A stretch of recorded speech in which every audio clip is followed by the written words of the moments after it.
Hello बच्चों, सब ठीक हैं। पिछली दोनों क्लासें आपने बहुत अच्छे से तैयार कर ली होगी। अब तक आपने बहुत अच्छे से पढ़ लिया होगा, क्योंकि रिटर्न होकर के आपका स्कूल ओपन होने जा रहा है। ठीक है, रीओपन हो रहा है और इसमें आप तैयारी अच्छी से तैयार करिए, क्योंकि 11th क्लास जो आपका है वो बहुत इम्पोर्टेंट है।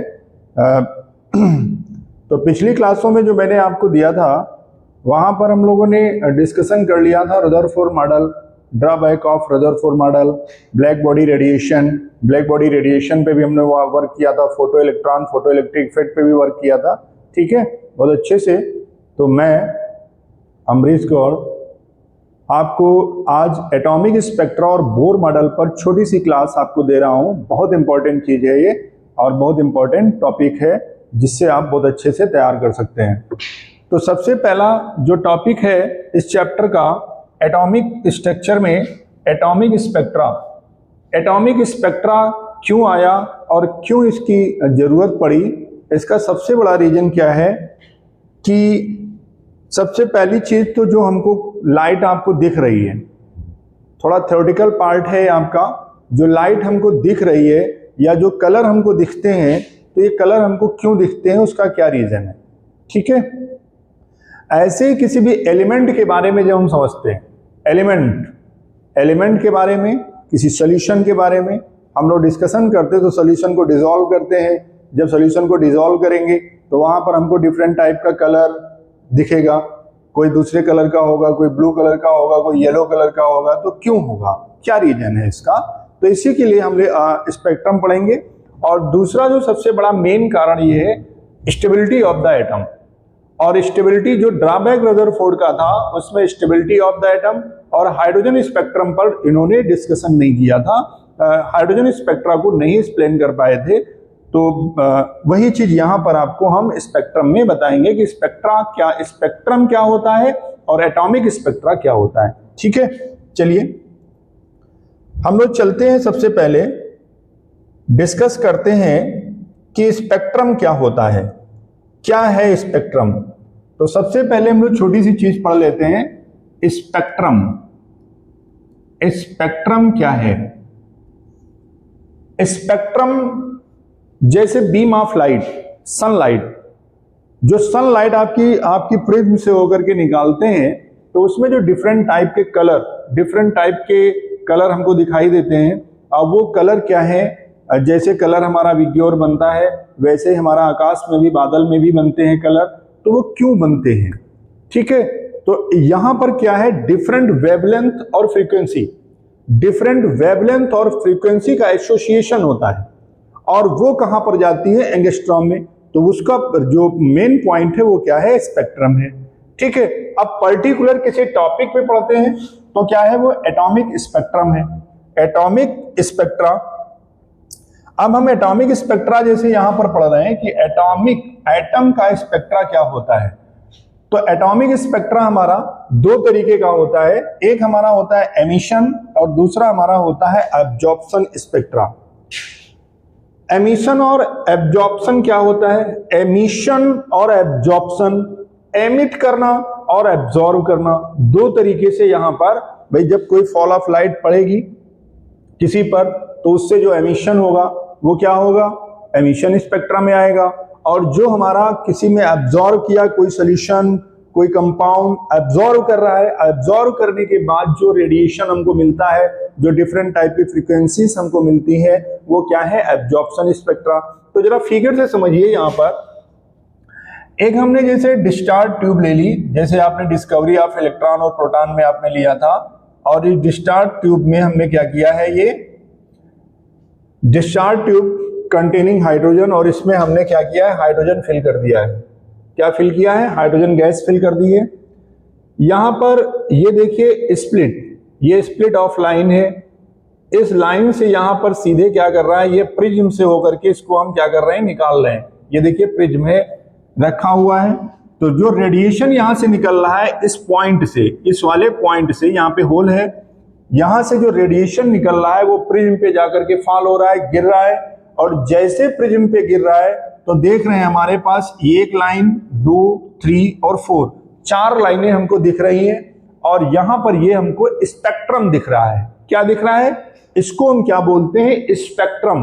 और ये स्पेक्ट्रम में हमें क्या दिख रहा है, ये देखिए हमें डार्क रेड लाइन दिख रही है, ये हमें येलो लाइन दिख रही है, ये हमें ब्लू लाइन दिख रही है, और ये हमें वायलेट दिख रही है।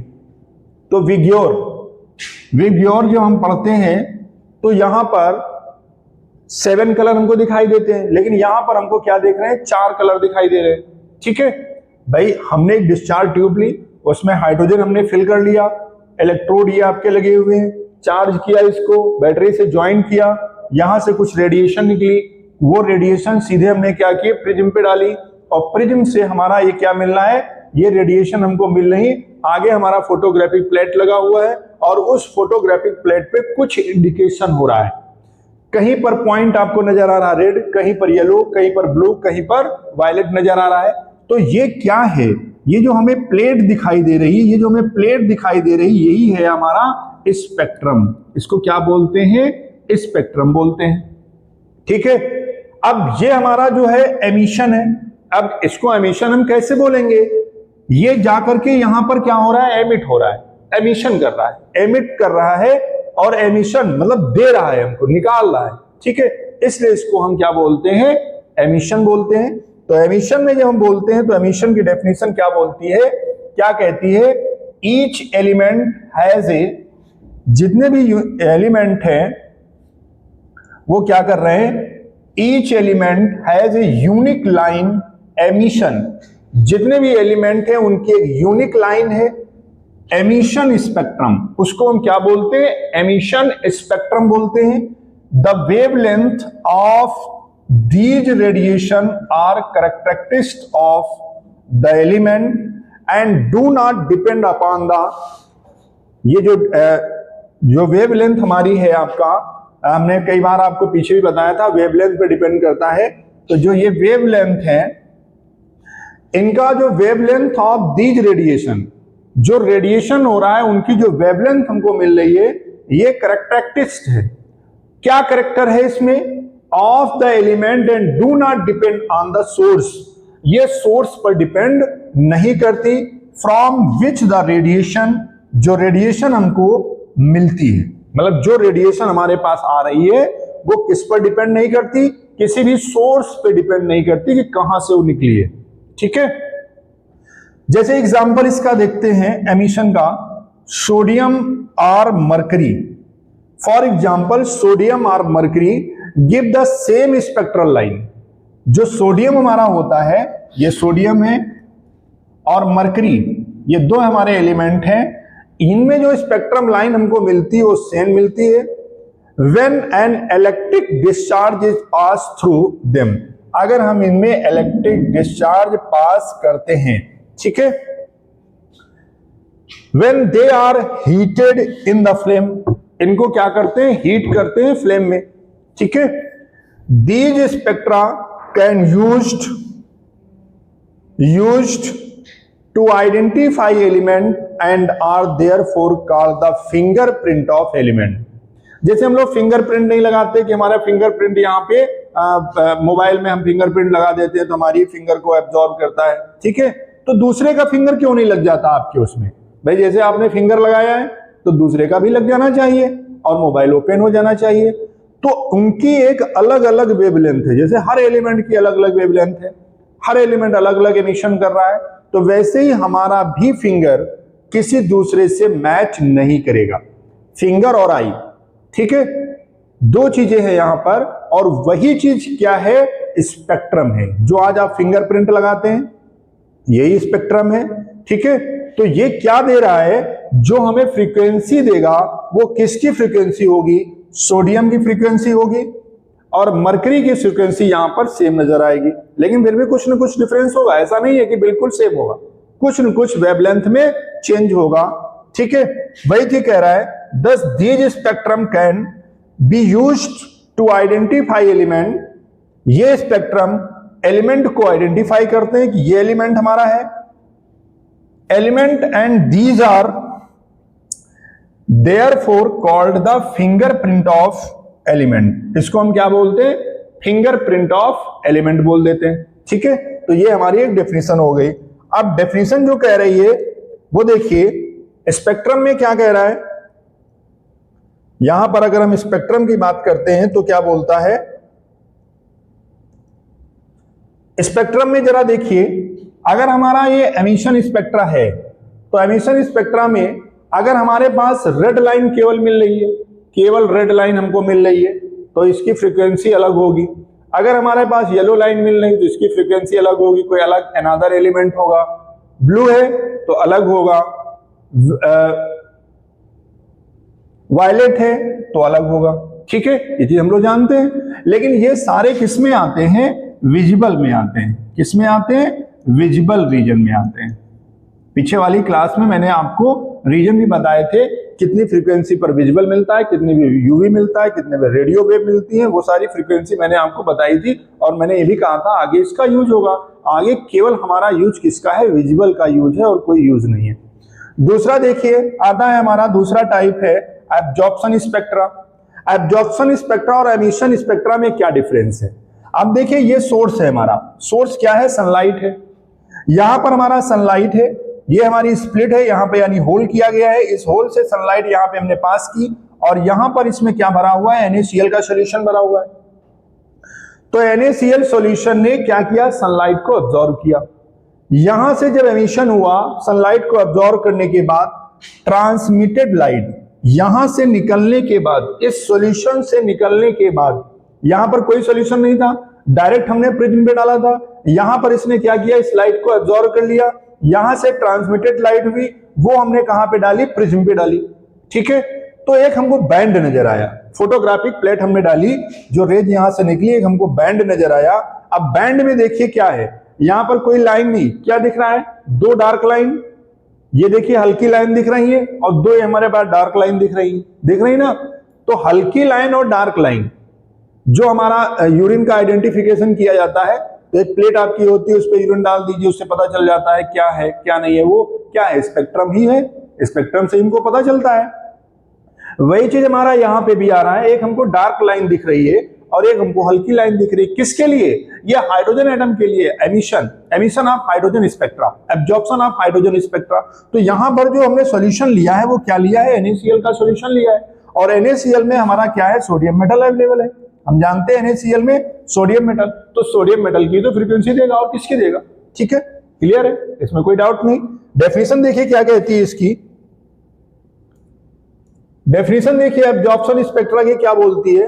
व्हेन कंटिन्यूअस इलेक्ट्रोमैग्नेटिक रेडिएशन, क्या कह रहा है, when continuous electromagnetic radiation is allowed to pass through a gas. कोई भी कंटिन्यूअस इलेक्ट्रोमैग्नेटिक रेडिएशन को अगर हम अलाउ करते हैं पास थ्रू ए गैस और सॉल्यूशन, या तो गैस में हम पास कराएं या फिर हम सॉल्यूशन में पास कराएं, ऑफ सेम साल्ट, दोनों के सेम साल्ट होने चाहिए।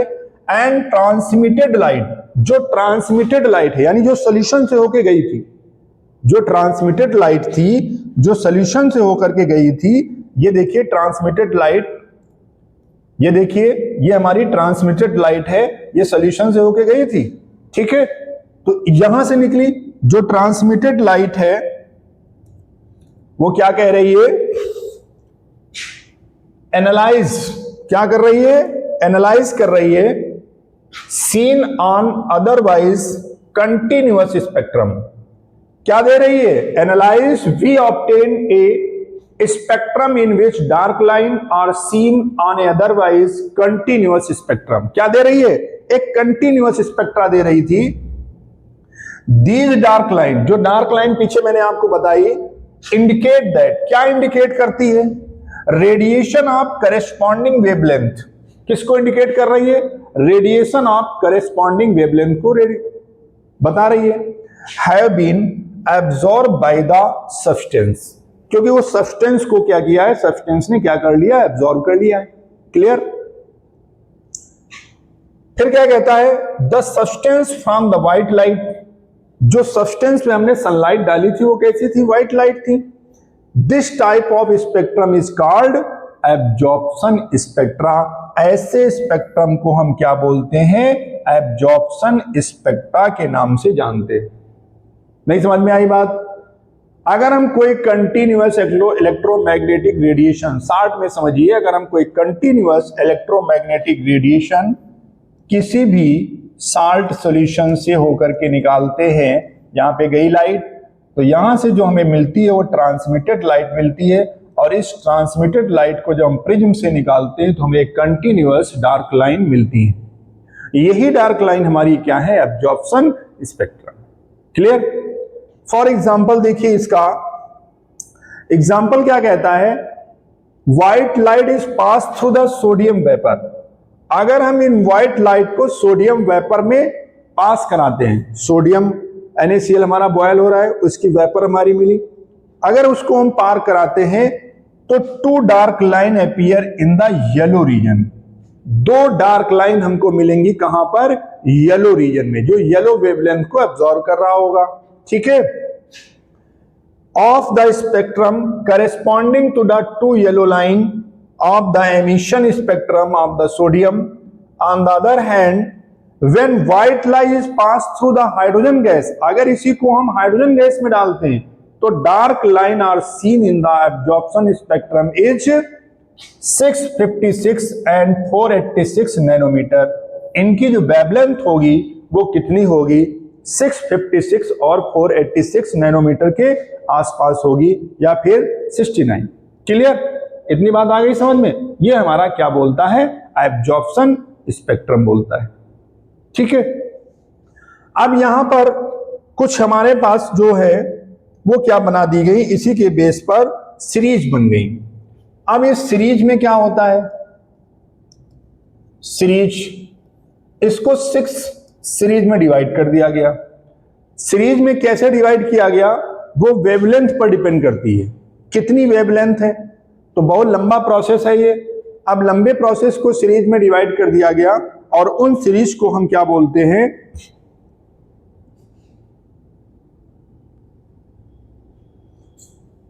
तो यहां पर जो सीरीज हमने दी वो सबसे पहली सीरीज क्या हो गई? Lyman, बामर, Paschen, bracket. ठीक है? ये हमको सीरीज मिल गई। और फुंड क्या दे दिया गया? फुंड।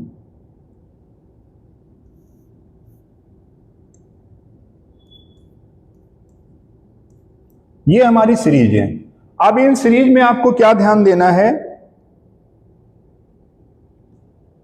इन सीरीज में देना है कि ये हमारी जो सीरीज है ये किसको इंडिकेट करती है?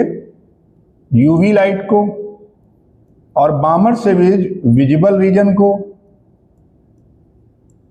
विजिबल। और ये जितनी भी तीनों हैं हमारी, पास्चन, ब्रैकेट और फुंड, ये हमारी इंफ्रारेड को, IR को इंडिकेट करती हैं, ये वाली भी और ये वाली भी। तो ये जो सीरीज है इसकी जो फ्रीक्वेंसी हमारी होगी, अल्ट्रावायलेट की जो फ्रीक्वेंसी होगी, इसके लिए N1 की जो वैल्यू होगी, नंबर ऑफ N1, और N2 की अगर हम बात करते हैं तो इसके लिए 1, इसके लिए 2, इसके लिए 3, इसके लिए 4, इसके लिए 5। ठीक है? अब यहां से अगर हम यूवी लाइट की बात करते हैं तो यूवी लाइट की जो लाइनें हमको मिलेंगी वो कहां से मिलेंगी? 2 से लेकर के 5 तक। इसकी जो मिलेगी वो 3 से लेकर 5 तक, इसकी जो मिलेगी वो 4 से लेकर 5 तक, इसकी जो मिलेगी वो 5 लाइन ही तो होगी। अब वो लाइनें कैसे बनाएंगे भी आगे हम आपको बताते हैं। ठीक है? 6, 7, 8, 9, एक छोड़ करके एक। इसी के बेस पर क्या दिया गया? इन्हीं के बेस पर दिया गया, रेडबर्ग ने एक इक्वेशन दे दी।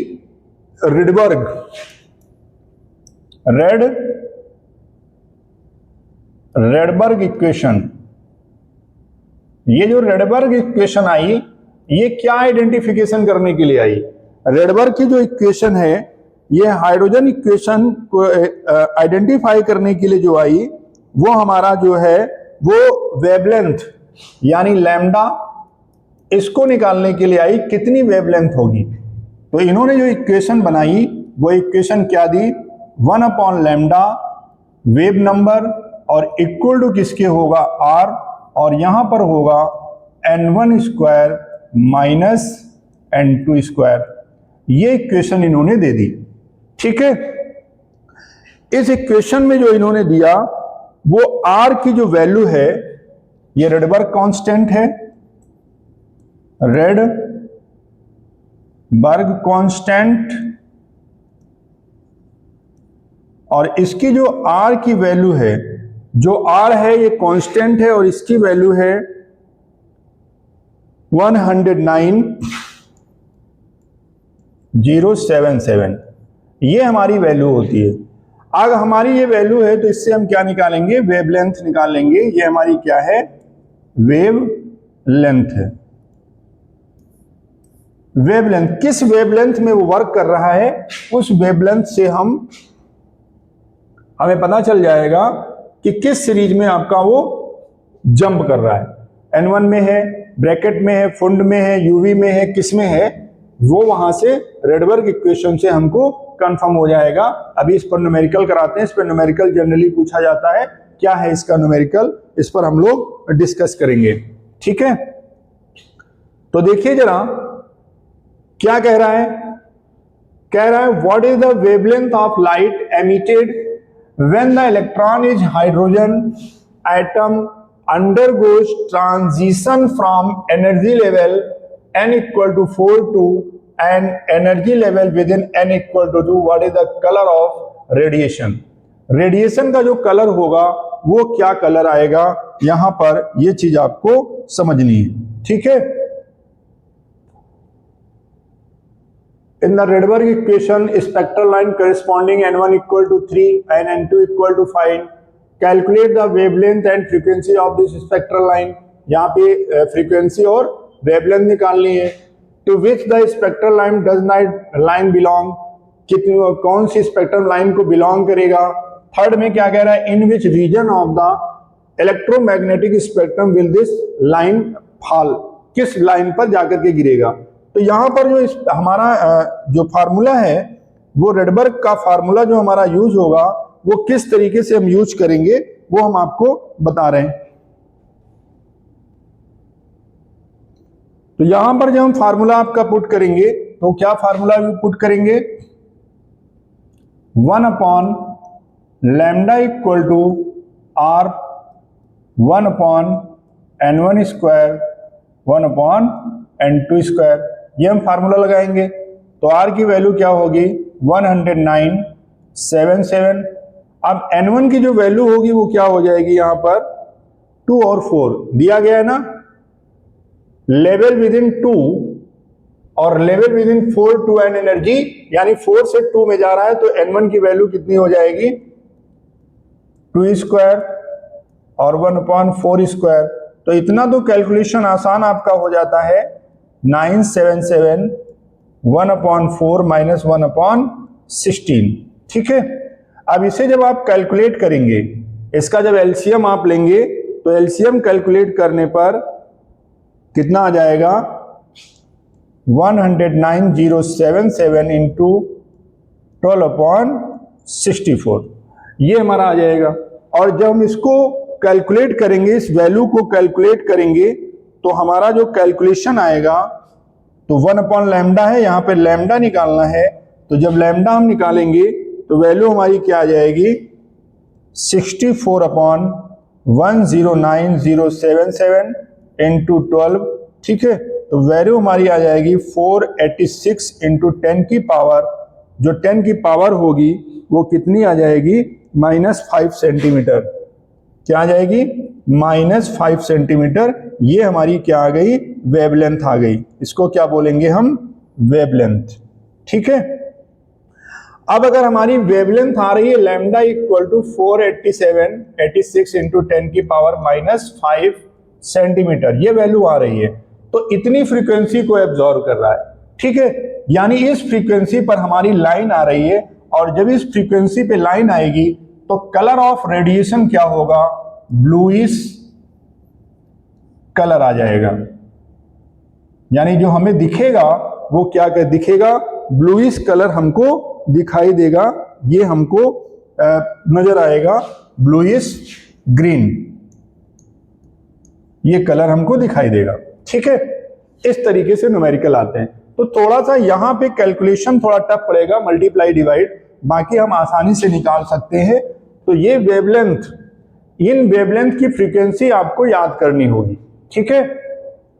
कहां से कहां तक येलो कलर देता है, पीछे वाली क्लास में मैंने बताया था, और कौन सी फ्रीक्वेंसी पे ब्लू कलर देता है, कहां पे रेड देता है, कहां पर ग्रीन देता है। तो ये फ्रीक्वेंसी आपको याद रखनी है, ठीक है।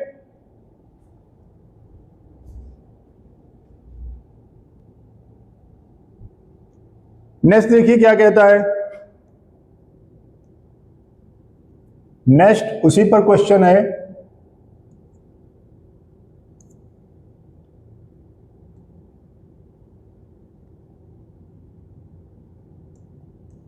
अगला क्वेश्चन क्या कह रहा है, इन द रेडबर्ग इक्वेशन में spectral line correspond to n1 equal to 3 और n2 इक्वल टू 5।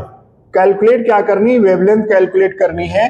तो 1 अपॉन लैम्डा, वही फार्मूला लगा दीजिए, r 1 upon n1 square 1 upon n2 square. r की वैल्यू आप रखेंगे 9077 और n1 की जगह पर क्या रखेंगे 3 स्क्वायर और n2 की जगह पे क्या रखेंगे 5 स्क्वायर। तो यहाँ पे वैल्यू क्या आ जाएगी 9077 1 अपॉन 9 माइनस 1 अपॉन 25, ये वैल्यू हमारी आ जाएगी।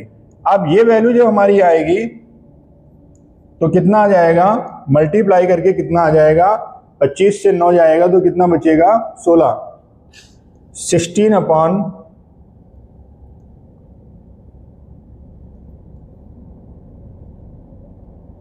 ये आ जाएगी वैल्यू 225, ठीक है।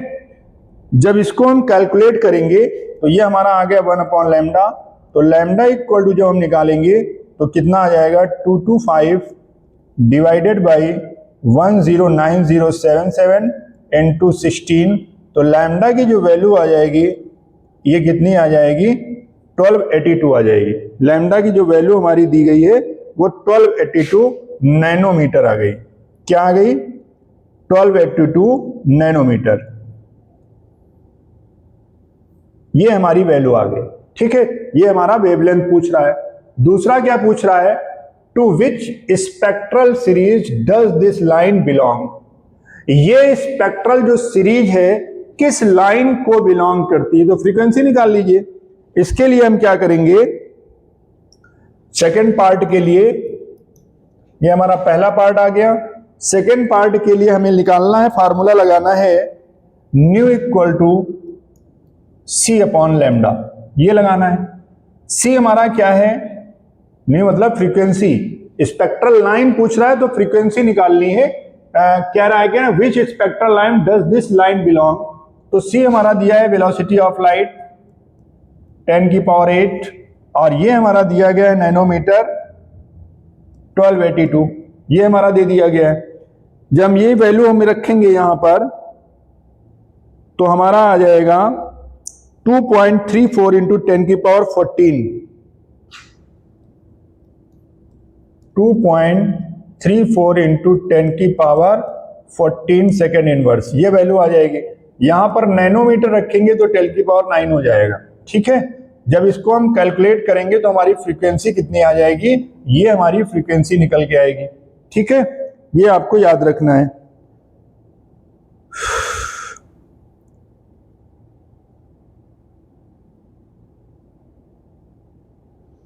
अब ये लाइन हमारी जो बिलोंग कर रही है, तो लाइन जो बिलोंग कर रही है उसमें n1 इक्वल टू 3 है।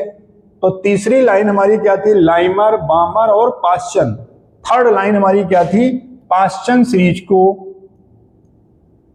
पास्चन सीरीज बिलोंग करेगी। क्या करेगी, पास्चन सीरीज को बिलोंग करेगी। तो ये हमारा आ गया वेवलेंथ, दूसरी हमारी आ गई फ्रीक्वेंसी। और सेकेंड लाइन में जो हमसे पूछ रहा है, ये जो हमारा पूछ रहा है कौन सी सीरीज हमको मिलेगी, ये थर्ड नंबर में ये हमारी सीरीज जो हमको मिल रही है, ये देखिए ये हमारी सीरीज हमारी यहां से निकल के आ जाएगी कि स्टार्टिंग कहां से हुई थी, कौन सी लाइन से स्टार्टिंग हुई थी। फिर कह रहा है in which region of the electromagnetic spectrum will this line fall. कौन सी इलेक्ट्रोमैग्नेटिक रीजन में फॉल करेगा। तो हमारी जो सीरीज आ रही है वो कितनी आ रही है, अप्रॉक्स इंफ्रारेड रीजन में आ रही है।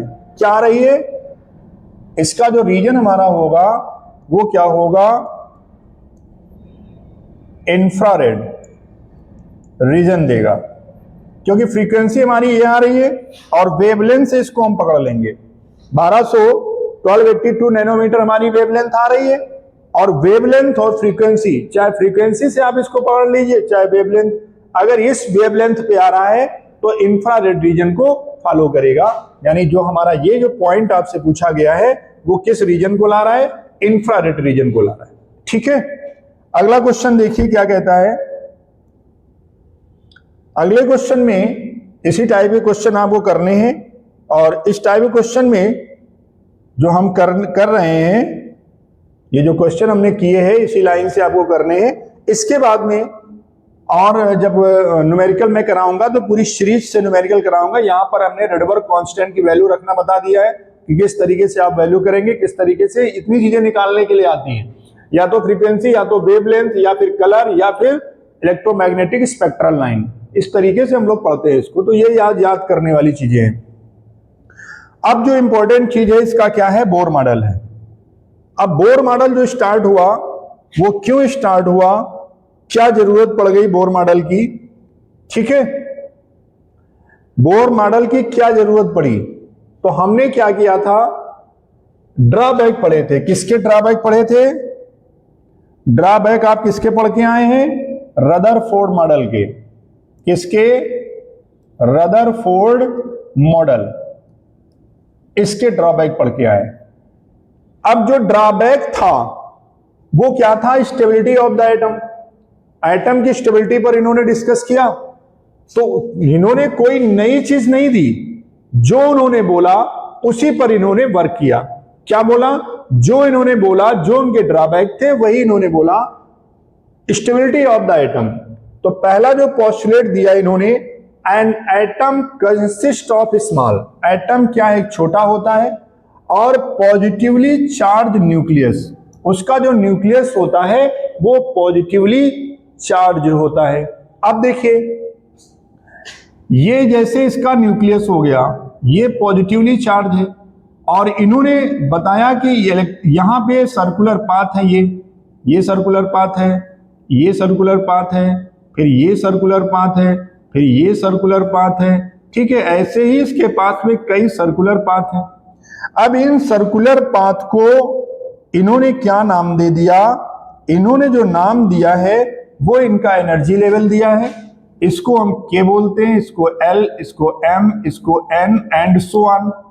अब N की वैल्यू की बात करते हैं तो 1 2 3 4 एंड सो ऑन। ठीक है, इनको नाम इन्होंने क्या दे दिया कि इलेक्ट्रॉन पर्टिकुलर सेल में घूमता है, और जब सेल में घूमता है तो एनर्जी जो एसोसिएशन और डिसोसिएशन की बात हो रही थी, क्लार्क मैक्सवेल की जो थ्योरी थी, उन्होंने कहा था इलेक्ट्रॉन अगर सर्कुलर पाथ में रिवॉल्व कर रहा है तो उसकी एनर्जी क्यों नहीं खत्म हो रही है और वो कोलैप्स क्यों नहीं कर रहा है।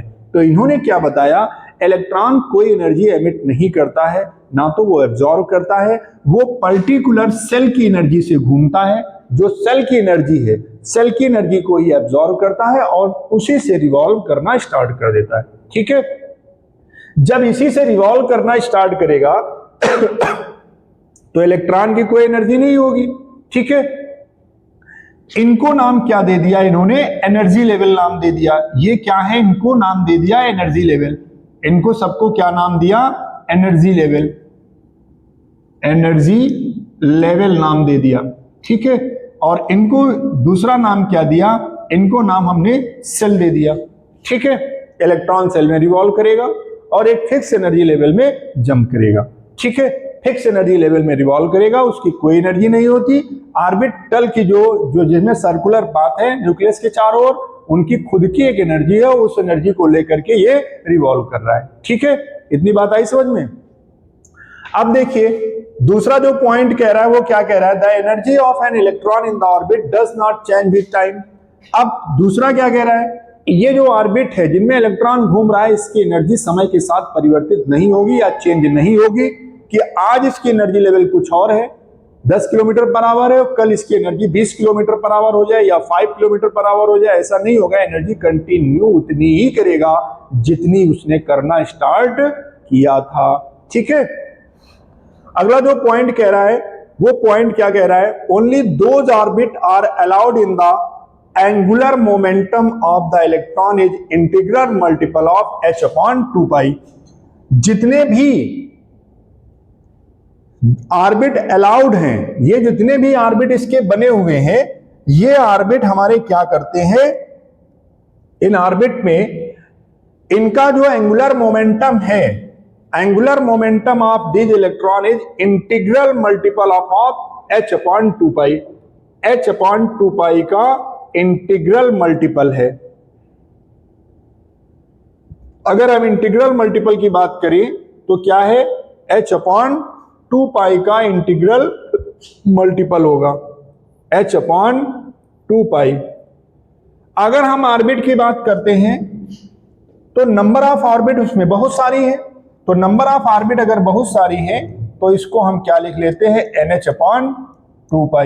और n की वैल्यू क्या हो जाती है, 2, 1 भी होगी, 1 2 3 4 5 एंड सो ऑन। तो इसको हम लिख सकते हैं 2h/2π, 3h/3π 2π, 4h/2π। ये दे सकते हैं, नंबर ऑफ ऑर्बिटल पे डिपेंड करेगा। अगला कहता है the energy of the emitted और absorb only when electron jump from one orbit to another orbit. अगर हम एक ऑर्बिट से दूसरी ऑर्बिट में इलेक्ट्रॉन को जंप कराते हैं, ठीक है, अगर एक ऑर्बिट से दूसरी ऑर्बिट में इलेक्ट्रॉन हम जंप कराते हैं तो यहां पे दो कंडीशन बनती हैं। ये आपका हो गया न्यूक्लियस और ये आपका हो गया सेल और ये आपका हो गया दूसरी कक्षा।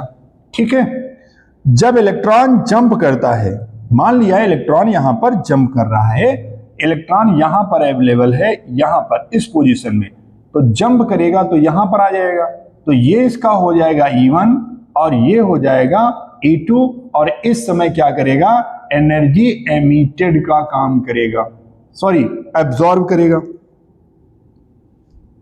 एनर्जी एब्जॉर्ब करेगा, एब्जॉर्ब। दूसरी कंडीशन क्या कहती है, अगर हमारा ये ऑर्बिट है, ठीक है, और ये हमारा न्यूक्लियस है, यहां हमारी सेकेंड सेल है, अगर इलेक्ट्रॉन उस ऑर्बिट में जंप कर रहा था, एनर्जी हमने दे दी, इलेक्ट्रॉन यहां पर अवेलेबल था इस ऑर्बिट में, और इस ऑर्बिट से जब इस ऑर्बिट में पहुंचा, लेवल उसका बढ़ा, तो इसने क्या किया, एनर्जी को अब्सॉर्ब कर लिया। लेकिन जब ये वापस आ रहा है, इलेक्ट्रॉन यहां पर वापस होगा, तब ये E1 हो जाएगा और ये वैल्यू क्या हो जाएगी, E2 हो जाएगी। तब क्या करेगा, एमिटेड करेगा, इलेक्ट्रॉन को एमिट कर देगा। ठीक है, तो दो कंडीशन आती हैं। तो यहां पर जो डेल्टा E की वैल्यू हम निकालते हैं तो क्या करते हैं, E2 माइनस E1, ठीक है, इसके लिए भी और इसके लिए भी क्या करेंगे, E2 माइनस E1 नाम देंगे, और ये हमारा जो E2 माइनस E1 है ये डायरेक्टली प्रोपोर्शनल टू किसके होता है, h न्यू के होता है, यानी डेल्टा E इक्वल टू क्या हो जाएगा, h न्यू, और h यहां पर क्या है, एक प्लांक कांस्टेंट है। अगर हमारा प्लांक कांस्टेंट है और E डेल्टा E की वैल्यू हम कहां से निकालेंगे, E2 माइनस E1 से, तो डेल्टा E हमारा E2 माइनस E1 से आ जाएगा, तो फ्रीक्वेंसी हम आसानी से निकाल सकते हैं। तो फ्रीक्वेंसी इक्वल टू क्या आ जाएगा, डेल्टा E अपॉन H। इस फार्मूले से हम क्या निकाल लेंगे, इसकी फ्रीक्वेंसी आसानी से निकाल लेंगे। ठीक है, तो ये हमारा है बोर मॉडल। ठीक, इसको अच्छे से पढ़िए।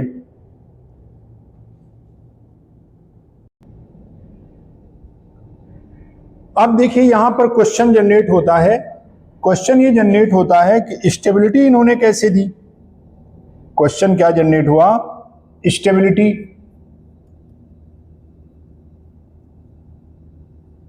कैसे इन्होंने प्रूफ किया, किस तरीके से इन्होंने प्रूफ किया कि ये स्टेबल है। स्टेबिलिटी, बोर ने स्टेबिलिटी को कैसे प्रूफ किया कि एटम स्टेबल है, प्रूफ करने का रीजन क्या था, इन्होंने बताया था कि इलेक्ट्रॉन जो होता है वो नाइदर गेन और लॉस एनर्जी, ठीक है, ना तो वो लेता है और ना ही देता है, वो तो केवल ऑर्बिटल की एनर्जी लेता है। तो कैसे हम इसको कैलकुलेट करेंगे?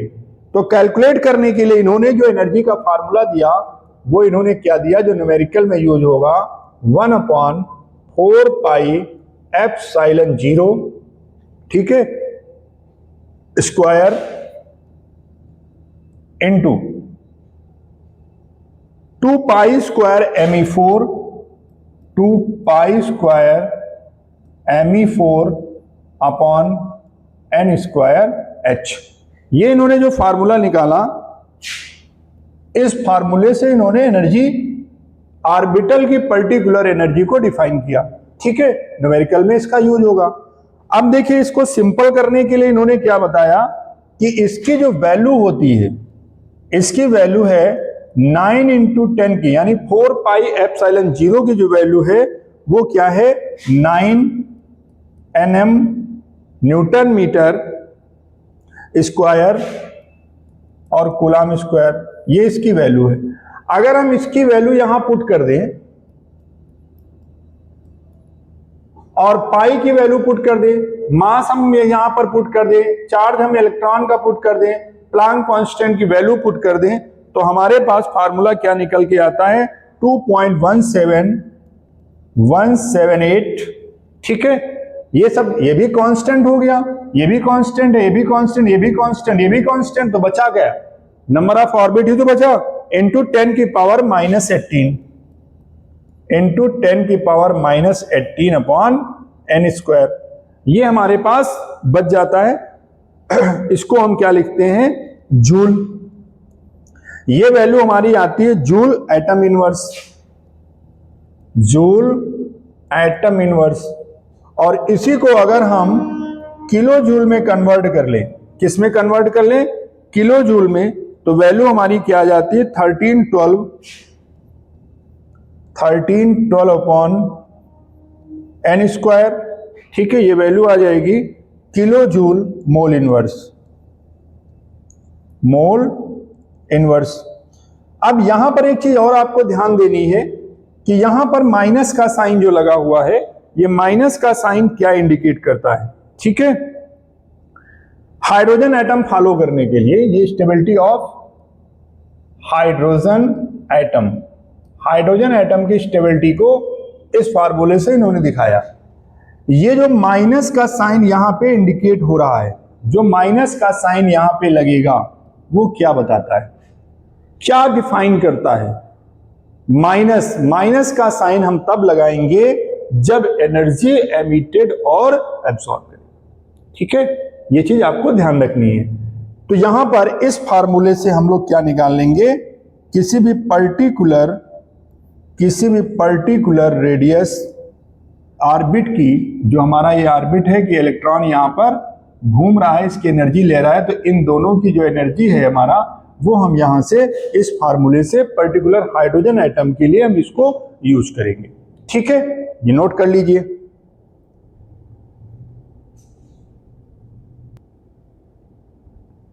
अब देखिए, दूसरा जो यहां पे पॉइंट दिया जाता है, वो बोर ने स्टेबिलिटी के लिए क्या दिया, रेडियस जो निकालते हैं, रेडियस ऑफ पर्टिकुलर ऑर्बिट, किसी भी पर्टिकुलर ऑर्बिट की रेडियस निकालने के लिए एक चीज और यहां पे ध्यान दीजिए, यहां पर अगर hydrogen and hydrogen like atom, hydrogen और हाइड्रोजन लाइक एटम क्या होंगे, जैसे He+ आ जाएगा, ठीक है, लिथियम आ जाएगा, प्लस में आ जाएगा, ठीक है, जिनके पास एक इलेक्ट्रॉन होगा, यानी Z की वैल्यू क्या होगी, 1 होगी, ठीक है। तो यहां पर क्या यूज करेंगे, यहां पर जो आगे हम फार्मूला यूज करेंगे वो En इक्वल टू क्या यूज कर लेंगे, -1312 अपॉन n स्क्वायर और Z स्क्वायर, ठीक है, ये यूज कर लेंगे। Z मतलब नंबर ऑफ इलेक्ट्रॉन, इस पर भी न्यूमेरिकल आपका पूछा जाता है। तो पर्टिकुलर रेडियस अगर हमें किसी भी रेडियस ऑफ पर्टिकुलर ऑर्बिट की निकालनी है तो 4 पाई एप्सिलॉन 0 आर एन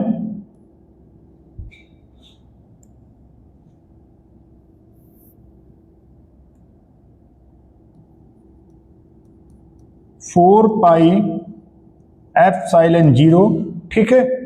ये आपका n square h square upon, ठीक है, क्या हो जाएगा 4 pi square me4, 4 pi square me4 particular, ठीक है। रेडियस अगर हमें किसी पर्टिकुलर ऑर्बिट की निकालनी है तो इस फार्मूले को हम क्या करेंगे, यूज करेंगे, ठीक। अब बोर की जो स्टेबिलिटी थी, स्टेबिलिटी ऑफ द एटम, एक तो स्पेक्ट्रम लाइन को उन्होंने क्लियर किया, दूसरा उन्होंने एनर्जी लेवल को क्लियर किया, एनर्जी लेवल, और तीसरा क्या किया, बोर ऑर्बिट को इन्होंने क्लियर कर लिया कि बोर ऑर्बिट हम कैसे, बोर ऑर्बिट की रेडियस मतलब कितनी रेडियस में एनर्जी आपकी जनरेट होगी, इसको किया। अब देखिए जो बोर मॉडल हमारा आया, उस बोर मॉडल के भी कुछ ड्रॉबैक होंगे, क्या होंगे, उसके भी कुछ ड्रॉबैक होंगे। तो रदरफोर्ड ने जो काम किया उसके जो ड्रॉबैक आए उसको प्रूफ किसने किया, बोर ने। किसके माध्यम से प्रूफ किया, स्पेक्ट्रम के माध्यम से। स्पेक्ट्रम लाइन स्पेक्ट्रम को डिटरमाइन नहीं कर पाया था, सबसे बड़ा उसका ड्रॉबैक था। इन्होंने स्पेक्ट्रम पर काम किया और स्पेक्ट्रम पर काम करने के बाद उनके जो पास्टुलेट्स थे, किसके, रदरफोर्ड के, एक एक पास्टुलेट को इन्होंने डिफाइन किया। तो मेन अगर देखा जाए तो रदरफोर्ड और बोर में डिफरेंस हमारा क्या मिलता है, केवल इलेक्ट्रॉन रिवॉल्व करता है सर्कुलर पाथ में, एनर्जी रेडिएट करता है। तो उसी चीज को तो इन्होंने बताया, कोई नई चीज तो नहीं बताई। इलेक्ट्रॉन एक फिक्स सर्कुलर पाथ में रिवॉल्व करता है, उसी की एनर्जी को एब्जॉर्व करता है। इलेक्ट्रॉन की कोई एनर्जी नहीं होती, ना तो एनर्जी को गेन करता है ना तो लॉस करता है, कोई पर्टिकुलर एनर्जी लेवल नहीं होता उसका। दूसरा, अगर एनर्जी लेवल है तो उसकी रेडियस निकालने का, उसकी एनर्जी निकालने का इन्होंने फार्मूला दिया और प्रूफ करके बताया, ठीक है। तो ये आपका होता है बोर मॉडल। अब आगे हम लोग अगली क्लास में हाइजेनबर्ग का uncertainty principle, quantum number, Hund law और poly exclusion principle or above principal पर डिस्कशन करेंगे, ठीक है। उसके बाद फिर हम न्यूमेरिकल की एक सीरीज आपको देंगे, उस न्यूमेरिकल को आपको अच्छे से तैयार करना है जो इसमें पूछे जाते हैं। तब तक के लिए आप ये क्लास अच्छे से पढ़िए और आगे के लिए तैयारी करिए।